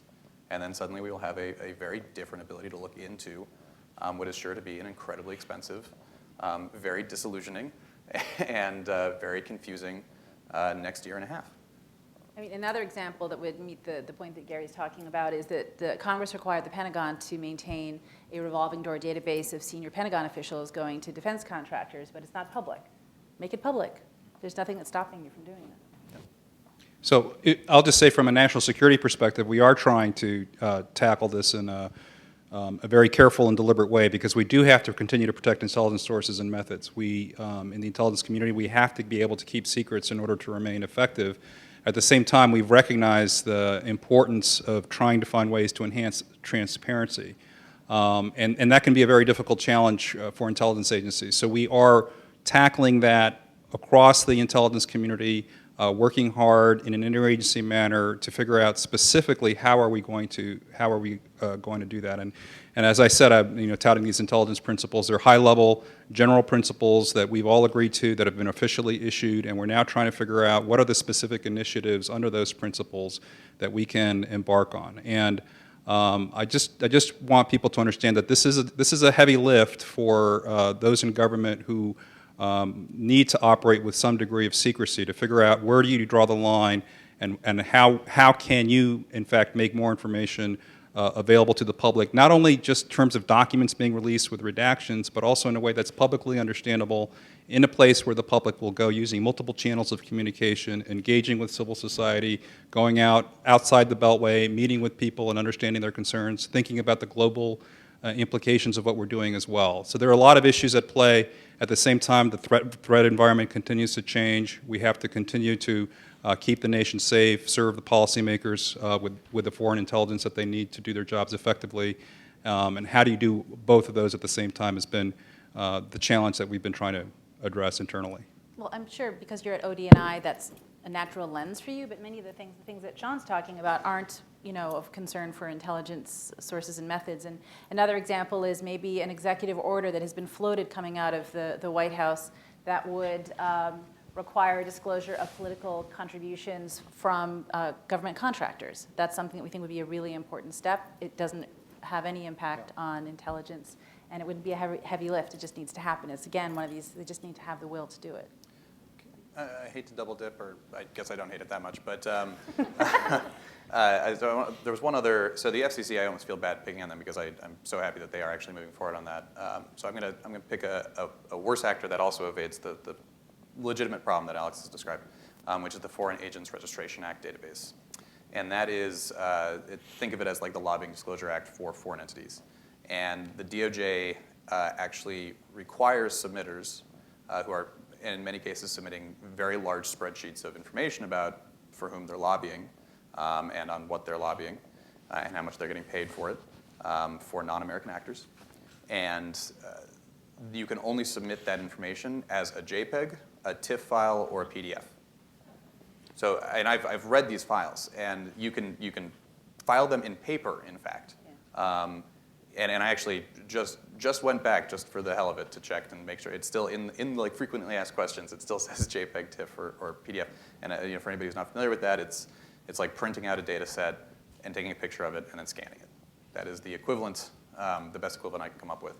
And that was actually the reform of the FAIR database was actually in the Open Government Plan from the Department of Justice, which was is in concert with the Open Government National Action Plan. So that was something that we followed for a year and a half, and it's not that the policy and the bureaucracy around these things are really easy. We're not trying to say that, but a year out to switch it so that you can upload an Excel sheet, that seems it at the very least reflects a much larger systemic problem. And I would just say in response to Alex's point about how hard it is to get into the granular information and things like that, for many of us in the civil society world, we're just looking for what the law is. I mean, Office of Legal Counsel opinions, executive orders, how things are being interpreted. Even if I think that the FISA court has issues opinions of law, and it's great to have FISC opinions becoming more public, which certainly they are, and USA Freedom Act helps with that. But Office of Legal Counsel opinions would be the thing that I would point to, and it's another very specific issue that the third National Action Plan could commit to. And in case you're not familiar, Office of Legal Counsel opinions are effectively the Department of Justice saying this is what we will and will not prosecute. I mean, it's rendered in a sense of this is legal or this is illegal, but it's the people who would prosecute you if you did something that they thought was illegal. So it says you can do this, and then you can do it, but it's not considered a public document, and you can't FOIA for it. So we're left in the dark. So we call that secret law. Secret law, absolutely. One point I'd like to make is on the point of, actually I'll phrase it a little differently, it's that I think a lot of the policies and programs that we're advocating for I think are very dependent on technology, right? Like the things we want to get, we want this stuff to be structured in a machine-readable way. We wish this form could be adapted, and it's so true, right? I think the expectation we have for government has changed a lot in the past 10 years, right? We all carry these around with us all day long. This only was invented 7 years ago, right? And so I think one part is advocating for a lot of these changes in the NAP, but that's where the ideas come from. But I think people, of course, do things as well, too. So we need to find a way to encourage, I think this is in my way, maybe making a pitch to while advocating for the ideas here, if you know entrepreneurs, engineers, developers, and designers, I think actually advocating for them to come serve in government for a tour of duty to help execute these ideas is an important thing. I mean, you've seen the amazing amount of progress that's happened on data.gov. That's because of Presidential Innovation Fellows. It's been because of 18F and others. And so with these ideas, I think we should also throw in some people support as well too, because then I think you're going to be, I think, a lot more pleased with the outcome, because they'll, one, be champions for these kinds of efforts, but they'll also execute on it as well too. And so when we see both happen, really good things come to life, right? Like you look at the developers of the Open FOIA portal or the We the People, good things happen, but I mean, it's a good example. I think yes, it is. A quarter of the developers I started with are now within government. Train them and then send them over this way. Yeah, but and you can't be mad about it. You get lonely sometimes. But Jason's question was a good one. It sparks some debate. So why don't we go to the lady on this side? Hi, I'm Amy Bennett at the Office of Government Information Services here at the National Archives. My question is pretty closely related to Rebecca's, but I want to focus in a little bit on impact. I was hoping that you could share what commitment in NAP 1.0 or 2.0 you think had the greatest impact or potential impact, and what kind of a lesson that teaches us for what should go into NAP 3. Great question. I'll jump in, even I'm probably supposed to be moderating more than speaking. But there are a lot that have had sort of a huge impact and that we're still seeing trickle out. But I'll put my national security hat on here for a second and answer this one. In the first SNAP, the U.S. committed to implement the U.S. Extractives EITI, the Extractives Industry Transparency Initiative, which we thought was the right thing to do. For multiple reasons domestically, because again, this administration is really promoting the transparency and getting the information out there in an accessible way. But I think what was surprising about that in terms of impact was the catalytic effect it had in sparking other countries to take a serious look at EITI and to look at whether they should also implement it. And so it changed the dynamics in some conversations that we had in the international fora, because we suddenly didn't have some countries that are very dependent on natural resources for their main bread and butter, being able to say, it's you rich countries telling us what to do, but you're not practicing what you preach. And we were able to turn that table back on them and say, we're actually doing this, and we can share our lessons learned and how we had to do it, because it was a huge lift. But we're really putting it out there that we are not just telling countries how to do this, but also following through and doing it. And so in that lens, in the extractives, natural resources, when it came to EITI, it totally changed the course of the conversation. And so we now have seen multiple developed countries pick this up and do it and follow that example. But we've also seen the expansion of EITI and more countries taking it more seriously. I hope we're going to have that same catalytic effect with our EITI report when we put out the first U.S. EITI report later this year, because we really have tried to get back to what Ryan is talking about in taking this information and making it more open source, but put it out in a way that's much more user-friendly. And so we have lots of information that the government collects on natural resources, but the 18F fellows, we had one of our Presidential Innovation Fellows look at all this data and try to come up with a way that actually makes it much more useful and much more accurate in terms of what we want to see people do with it. So I hope that'll be another catalytic effect from that. So I don't know if anybody else wants to jump in on that one or not. While I completely, we saw that happening, what you're saying, Mary Beth, but I would actually say, Amy, that so far that hasn't had an impact domestically. I'm hoping, because I've spent so much time on it for the last 2 years, that EITI will be successful and will have an impact domestically. But I think that, frankly, we haven't seen, I don't believe that I could say that any of the commitments yet have had an impact domestically. And so I'm really hoping that this last round, because I think it is the last round, right, for this administration, will have the kinds of commitments where we can point to specific impacts. So I'll just say generally, and I know not to detract from the other comments about different parts of the plan, but from our part of the plan in terms of the foreign intelligence surveillance transparency, I do think that's had a significant impact. I mean, we have published a great deal of information that previously was not published. We are trying to learn lessons from prior declassification reviews, trying to streamline the process.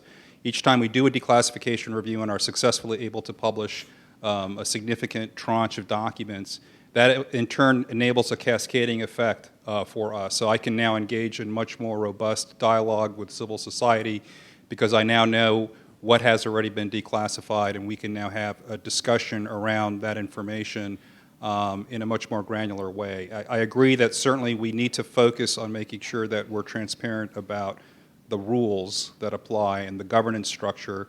And that has been a focus, and I know that we can do a better job of that, and we need to not only provide the access to some of these core documents, but also try to explain those documents and provide the context so that people understand how we are understanding what those rules are. So I think that's a very important thing that we still have to do. But I've been doing this job in particular for 10 years now, and I think this is a sea change in terms of, at least from my perspective inside the intelligence community, the commitment to transparency, the engagement with civil society, and trying to find ways to provide significant and meaningful transparency on an institutionalized basis going forward. Sir. Oh, sorry, go Oh, ahead. I think one of the things that I would add as well, too, is I think from NAP 1 to 2 to 3 is the open data piece. If you rewind 3 years ago, at least when I joined government, you could see an incredible culture shift when it comes to opening and releasing data. back then, only 3 years ago, I think you had a lot more conversations around should we release or can we release? Is it possible to release? Those conversations are gone because of the Open Data Executive Order, you have to make publicly accessible data sets available. And so now it's less about should, could, it's more of when. And so these kinds of pushes to agencies saying it's really important to get this data from the FCC or DOJ or others kind of helps those agencies see the priority of the next effort they have to work on. Because sure, imagine if they had all the resources in the world, they would open up everything, but since they don't, they need to know what's important, but they also need to know what's working well as well too. I think a great example of that part missing was a little bit when the update of, why am I blinking, usaspending.gov, in the new switch to it, they took out some functionality that people really enjoyed, but if you ask the folks that made that switch, they never heard that was stuff that people enjoyed. And so in a little bit, it's like remind the folks that are working on these things the things that are really important, but also give them the critiques of what they need to add and fix so you don't lose the stuff that's really important. And to their credit, they really reacted when our community said, wait, we've lost this Where's stuff. the, yes. No, Yeah. there was a really good responsiveness. Generally speaking, they do. Really, on the open data front, the people who are acting on GitHub, you can ask them questions. You can see how they're doing guidance. You can see, you can pitch your questions. Sometimes they're great. Sometimes they're not as great. But it's really a huge difference, and people should totally do it because more people could do it, and it would be awesome. Okay, sir. Hi, thank you. My name is Steve Buckley. I'm with the U.S. chapter of the International Association for Public Participation. And first I'd like to say, before I forget, that I think the last 2 years of activity in the Open Government Office under OSTP has really taken off compared to the first 4. There was a flurry, I guess, in 2009 where they had the Open Government Dialogue, and thousands of people, everyday people, but all kinds of people, especially people who are with backgrounds in public participation and public engagement were sharing their pearls of knowledge, as I did. And I would like to point out that there was a big sin, I think, at that time, was that we never got any feedback on our ideas. And if you want to discourage somebody, disengage them, then don't give them any feedback and don't, as to whether or not they just shared their knowledge with you. And that's what happened in that first year. I don't know why. Maybe they had a timetable they had to make. And they also didn't put out a draft, which is ironic because the draft for the Open Government Directive. And if the president wants agencies to be more participatory and engaging and so forth and so on, it seems ironic, at the very least, that the people in charge don't understand the notice and comment aspect of the Administrative Procedures Act, which was written in or passed in 1946. So agencies, federal agencies have been doing advice and comment and putting out proposed regulations and proposed projects, environmental impact statements, so forth and so on. This is old hat for them, but I think there was this big sin that happened that really turned a lot of people off. And so anyway, I just want to point out the reason I looked at the HackPad the other day, last night actually, to see what was under there right now for public participation. Nothing except for what the notes that Justin Herman put up. And so, of course, I would expect, it's like, Steve, why don't you get all the people from public participation to provide their ideas? Been there, done that. And so if I keep going back and crying wolf, they're going, hey, we did it. And they don't care. And it happened in the interim, too. I won't go into it. But this has happened over and over again.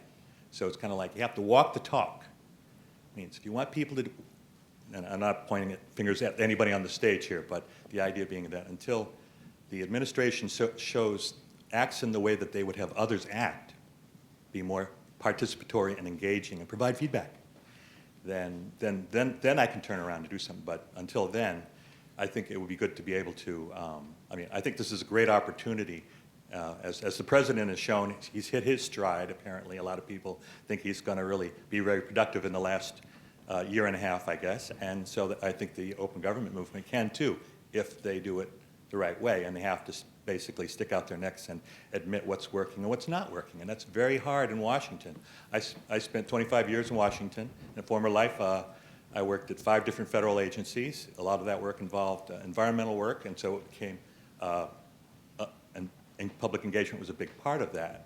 And so but I know at the same time that people don't want to admit when things go wrong. And so anyway, I was going to point out is that there's a lot of good ideas from that open government dialogue effort that was done, and they're still online. So, and I have a Twitter account at opengovernmentmetrics.com, goes to the Twitter thing, but it's OpenGovMetrics. And I put my 4 ideas back up, and I think they're still pretty good. In fact, I think they might even look better now than they did 4 years ago when they were talking about the birthers and legalizing marijuana, and those got the most votes. So, but the idea, and I'll just throw out one is that terminology. Sometimes gobbledygook or bureaucratese looks like English. So but a glossary, that's what I wanted the Open Government Directive that missed, was that it didn't have a glossary to say, now what we mean by civil society is this. And I think some people think of civil society, I would say 99% of people in the United States think they're part of civil society, except for the people in prison. Okay. But actually it's the other way around. So I'll just point that. So anyway, I tweeted my 4 ideas, and I just saying, go back to that well, because that well's still there, and hopefully we can get something going in the last year and a half. Okay. Thanks very much for that. Some people have said 4th quarter president, so that may be the term. I'm going to go to this lady who's been sitting up here, and then I'm going to come to the online question, if you don't mind. Hi, this is Catherine Hawkins from openthegovernment.org.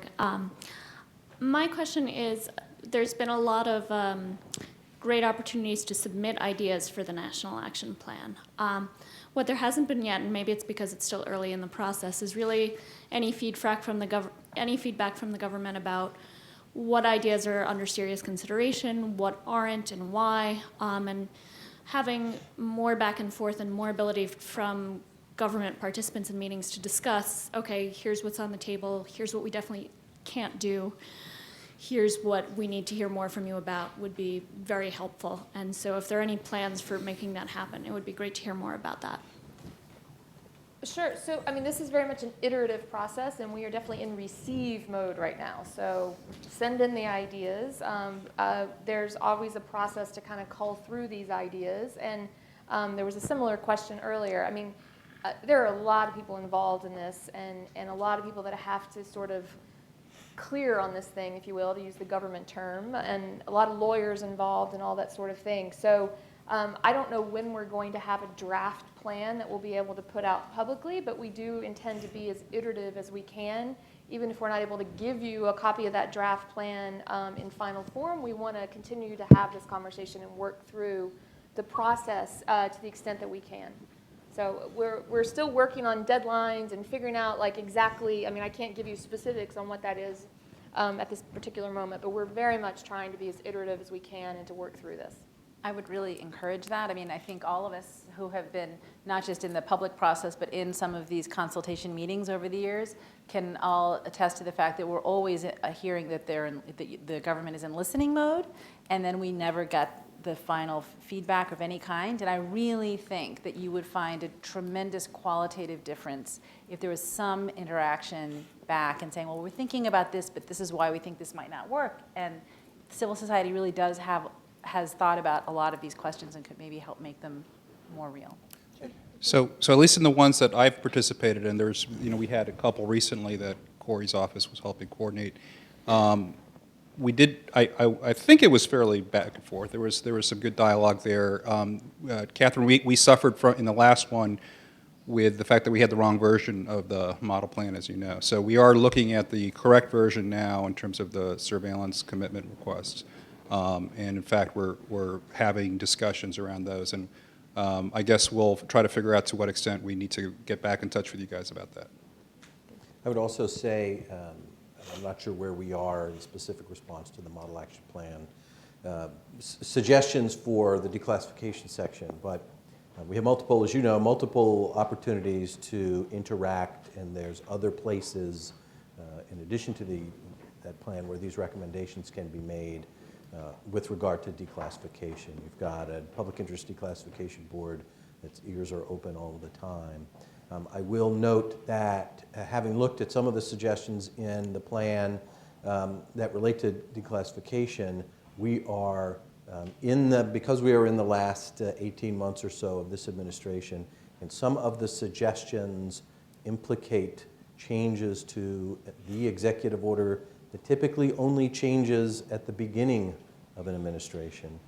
I think what we would want to do is look at a way to describe the desired outcomes rather than can you change your process to do it this way, and to describe the desired outcomes and then figure out how we can, in a transition sense, make sure that that carries forward when the next administration considers amendments to 13526, because a number of the things which are worthy, they would be worthy achievements for the government, and they'd be great benefit to the civil society folks that are interested in declassification.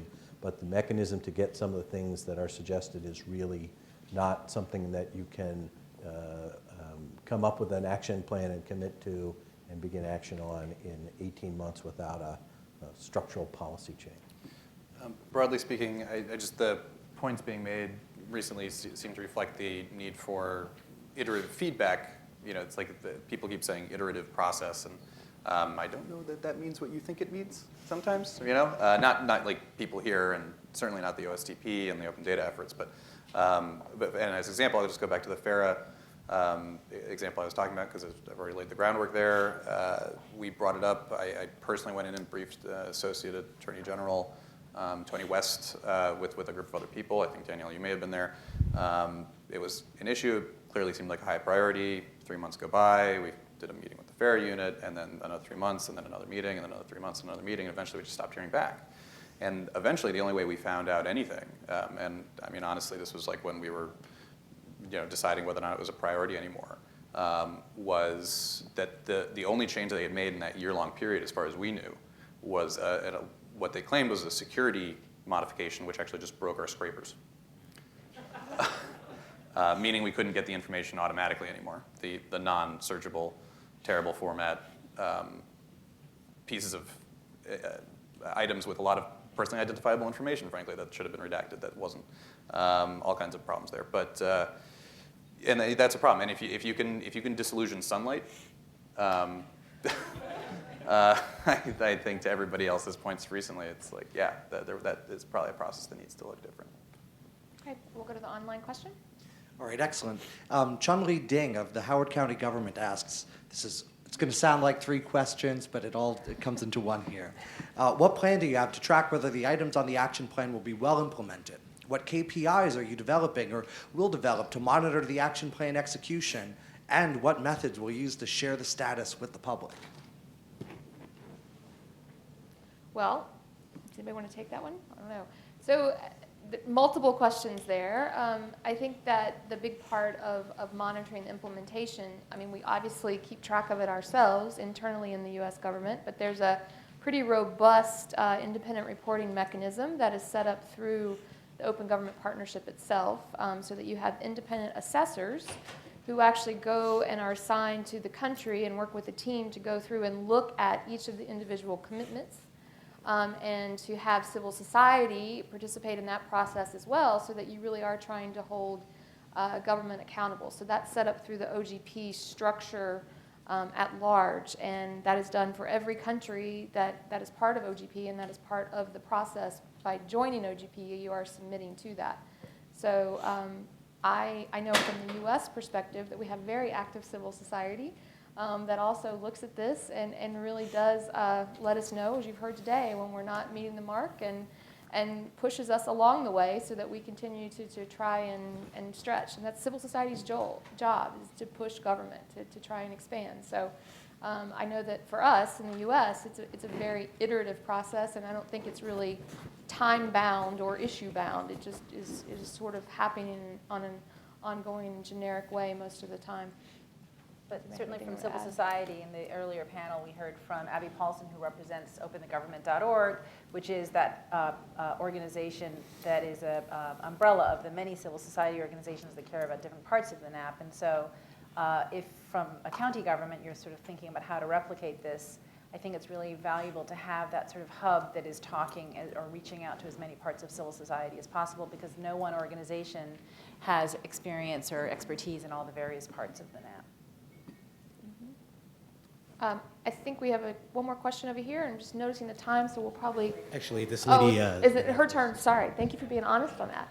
Ma'am. Hi, I'm with business.usa.gov. So we're, for those who don't know us, we're the federal web portal for all things business. So we aggregate content from across federal and now state, local governments as well. So no one in our content partners, no one has data they want to keep secret. But what we've found over time is that there's a two-part problem with open government on the input side and on the output side. So mostly we've been talking on the output side. I think Sean alluded to some of the input side. There's a number of problems. Number one is standardization, lack of standards. And standards, as previous speaker said, in language, standards on the data, and standards on topics. I've been leading a project with my team, which will hopefully roll out later this year, on creating a standard taxonomy for topics, for contracts, for the name of the state. Does that program apply to that state? And all calling it the same thing. The level of business, is that for a small business, a medium-sized business, or a large business? Having those standardized and having those rules is making it very difficult to pull data from these different partners. So we piggybacked a little bit off the GSA has done they did a small project on open and structured content model on events and articles to begin to do at the data level. We piggybacked on that, but no one has addressed the topic level so that we can roll up all of that data on a particular topic, calling it the same thing. The second part of that on the input side is having the tools and the technology. Lovely to say, but we're all under a sequester. There's not a lot of money to do really good tools. One of the things we've been doing is creating, on the input side is tools. We talk a lot about APIs. Only a smattering of our partners actually have the capability to even do an API or even know what it is. So we're looking at building like a partner portal, which is basically upload screens where they can input the data, as well as creating some spreadsheets so people can do bulk uploads in a standard way so the data can come in, which is critical piece. And then there's the training part. So having this be easy for somebody in the Chamber of Commerce out in the field or one of our field offices who don't know how to do HTML. How do you do something with a WYSIWYG editor to be able to upload? So we're sort of addressing all those on business content. But if you look at this across government, where's the capability? Who has a database that they can have the data loaded into? Who's creating those tools? We've created a number of widgets that are placed on city and state sites. City of Tustin, California just did put a number of our widgets out there, and they were very grateful. They didn't have to program anything. But not just creating data sets, which our business partners are saying, don't give me data, give me applications that I can use, that I can log into. I don't have the people to do anything with data unless you're the really big players. So if my recommendation for the SNAP is to focus on those areas, particularly on the input side, that will then help drive the output side, which is then making it mandatory to provide that information. We're going to give you tools that are easy to use, that are provided for you, will not cause technology costs for your agency. But now that we're giving you the tools, now you're going to have to use them, and we'll give you the training. But to require input without giving the tools to do it, the technology teams or the know-how, you're not going to get the data in the first place. So, we've done a lot. We're trying to get the word out, at least to our partners, to get more data coming into us as an aggregator. We need help on that side, and other aggregator groups, have the same issue. So without publicity of it, and certainly executive order helps publicize, but even other kinds of things. So input and output side, standardization, language, tools, and training will make all the difference, and it has to be done as a priority or we won't get that data. Those are my recommendations. Thank you very much, and hopefully you've submitted that in writing so we can unpack it, because there was a lot in there. But yeah, I think it's I mean, and there's some lessons learned in what you've even put together, I think, that other countries would be interested in, right? Because a lot of other people are grappling with these same issues about the inputs and outputs, so.